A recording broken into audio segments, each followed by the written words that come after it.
What's up, guys? Welcome to class. I am excited because today is all about understanding the natural remaining pigment. And the easiest way to do that is to work in reverse. Today we're going to start with a blonde wig and we want to make it dark. One of the main things that you run into is this word muddy. I don't want my hair to look muddy. That happens when you don't have the natural undertones to actually compensate for what the hair doesn't have. I want to explain what that means, and I'm going to do it as effective as possible. We won't go too deep, but we will talk about this in depth today, and I want to give you as much knowledge as possible. So let's get started. I'm starting again with this blonde wig. Naturally, if you were purchasing wigs, this would be called like a 613. This was black, dark hair or gray hairs that were lifted with bleach to remove all of the pigment, or as much of the pigment as possible. This you still have like some sort of yellow, and that's normal because as you lift hair, it goes in stages. Primary colors, if you're familiar, I think we all are kind of familiar with what primary colors are. Primary colors are red, blue, and yellow. And all of the colors that come in between, like purple, green, orange, are all complementary colors, meaning that two or more of these colors are mixed together to create that actual color. So these three primary colors are always in every strand of hair. And well, not every strand of hair. Gray hair has no pigment, so it has no undertone. Mostly dark hair, when you're lifting, you need to know this in order to make sure you compensate and you don't get that word muddy, right? So I have a couple of tools I want to use to kind of educate you. I want to talk to you about natural remaining pigment. So let me go to my notes. So one of the most important things is understanding levels. Levels of color usually go 1 through 10. 11 and 12 are usually what we consider high lift color. They're not the most natural blondes, but they are blondes, needless to say. Level 1 being the darkest, level 10 being the lightest. These are levels. Then for tone, what tone actually is where you actually balance the color. So meaning, say you get a color and it says N. N means neutral. We don't naturally have neutral hair. Everybody has these natural undertones. So that's where you go in with either warm or cool. On the warm side, you'd go with words like yellow, gold, coppers, reds, right? On the cool side, you go with tones that are green, violet, and blue. Those would be the undertones that you would see on your packaging. Maybe it's just the initial something something B, something something VB, something something YG, or something something RG, right? Yellow gold. So that's how you'll understand what it is that the packaging is. But natural remaining pigment. So from now on, I'm not going to say natural remaining pigment because I want to abbreviate it, so we'll use the word NRP. And if you've been following me for a while, I kind of tell my story a lot. I am a Aveda educator. I was there for 2.5 years, almost 3 years. It probably was closer to 3 years, but right before I moved to California, that was my main thing. And to have to teach and educate students on color, you have to really, really understand why things work together the way they do, so that you can explain to students how to make things better in the future, right? So this book was my ideal version of how to actually identify color. This kind of breaks down the 4 steps in actually the service of identifying the colors. The first thing you need to do is to identify the guest natural level. The next thing is determine where they want to go and what tone they want to be. Then you choose a formula that keeps in mind what their natural undertones are. And then you go from there, you determine what the right product formula that you're going to use to actually execute. The natural remaining pigment is how much the hair contributes to the tonal value, to the overall lightness of the hair. And so to enhance or to neutralize really are 2 options when it comes to toning hair. Do we want to enhance it or do we want to neutralize it? In most cases, we want to neutralize it in some cases we want to enhance it because of our desire to kind of have fun, more creative color. The chart goes from level 1 all the way up, level 2, level 3, level 4, level 5. So level 1 is a black, number 2 is a dark brown, level 3 is a medium. And I'm just gonna stop here. So if you want, you can take a free shot of this right here. So it's gonna go from 1 to 5. Your undertone will still always be red.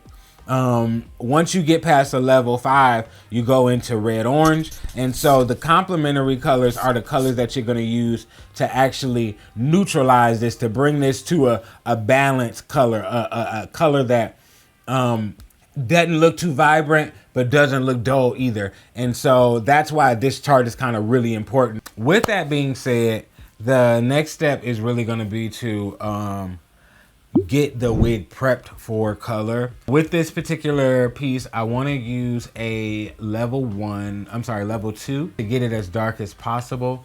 But because it's a wig, we're also going to have to like take the steps to protect our knots and make sure that we don't have black knots, and that we can still do like a soft knot without having to re-bleach the hair, which would cause it to shed. Today, we've got this beautiful wig that was made and our client wants to make it black. She wears dark hair. We had it light because it was a season when, you know, everybody was wearing light hair, and now she really wants to make this particular piece dark. So our desire, again, like I mentioned, is going to be a level 2. So what we need to do is actually create or put in some red in that level 2. Whenever you're going to deposit color onto platinum hair, one of the things that I suggest that is really critical is to make sure that you have the idea and understanding of what porosity is. How much that when I spray water on this hair, is that hair going to absorb? How porous are these strands of hair? That's gonna help to determine as well what your formula is and how much of your neutralizing, you know, process you'll really have to go through. We're gonna use 4R. That's gonna give us our red. So this has no N in it, it's just a 4R. So if we deposit this on the hair by itself, which we will do, we'll do this first and then we'll go through after that and then apply this. The reason why is because I really wanna show you guys what it looks like and what it looks like to actually apply the tone back in the hair before we just mix the two together. I would love to normally just go in and apply this and these two together, mix them together, because that's the easier way. 50% this, 50% that, and then we'll go in with our 5 or 10 volume to actually deposit this color. Again, we don't want to go too strong because I know this hair is extremely porous. It's going to take whatever color I put on it and really hold it. I don't need to use a level 10. And I also, because I'm going to use my handy dandy yellow squeeze bottle to protect the knots, I don't want the developer to be so strong that it actually punches through. Usually this technique is used for like a dip dye, but it's also, you know, feasible and workable for a demi or a deposit color, as long as it's not lifting and really breaking through that barrier. So my formula is going to be a number 2 and a number 4, but because I really want to show you guys what each stage looks like and how the hair is going to look like through the process, I want to show you each of them, and I don't want it to get too dark, so I'd rather use a number 4 to show you that process while it's going through and we talk about stuff. So let me go ahead and get my good stuff mixed up, and yeah, we'll come back, break down what the next step is and how to prep the wig. Hit it with the blow dryer in this area because that's where we want to protect. Really want to get all of this good protecting, but it was molded down, so some of those hairs might stick. So that's why I'm gonna hit it with the blow dryer just to push it away from the lace first.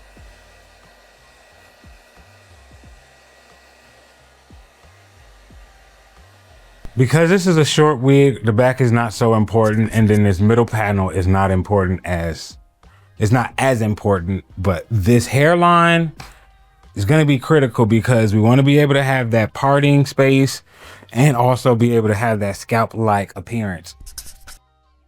I'm gonna use this particular method here. It's a little old makeup brush that I like to bleach my knots with and protect my knots with. Right now I'm just smoothing the product through, trying to see if I get any air pockets, and those are the areas that I'm like going back to make sure I double fill, just because those are areas that we know for sure.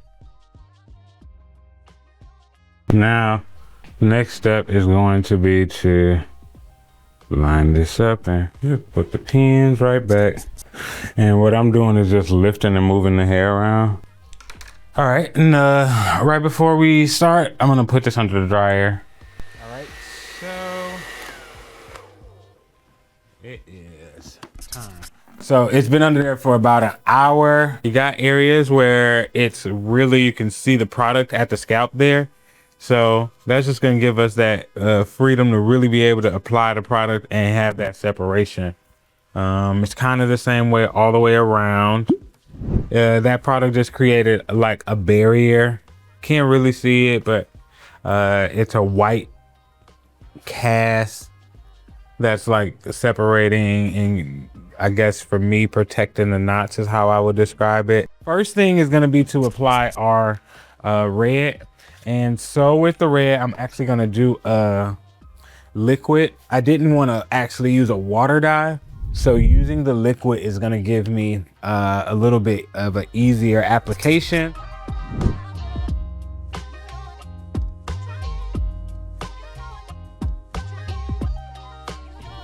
Massaging that color in. I like how soapy this sides feel, so I'm gonna make sure I go and just add a little more over here. That's gonna help me to get that. I'm gonna rinse it off, do a quick dry, and then come back with our next phase of color. Now we're gonna do half level 2, half level 1. Our application will be a root touch up, just full application in the back, and we'll kind of smudge it through after I apply the entire section. With the top, we're actually going to take our time and go through a little bit more delicately to be more precise with the color, keeping it off and away from the scalp.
So that's it for this video, guys. Be sure to hit the like, thumbs up, follow, share this video with a friend, and don't hesitate to try this at home.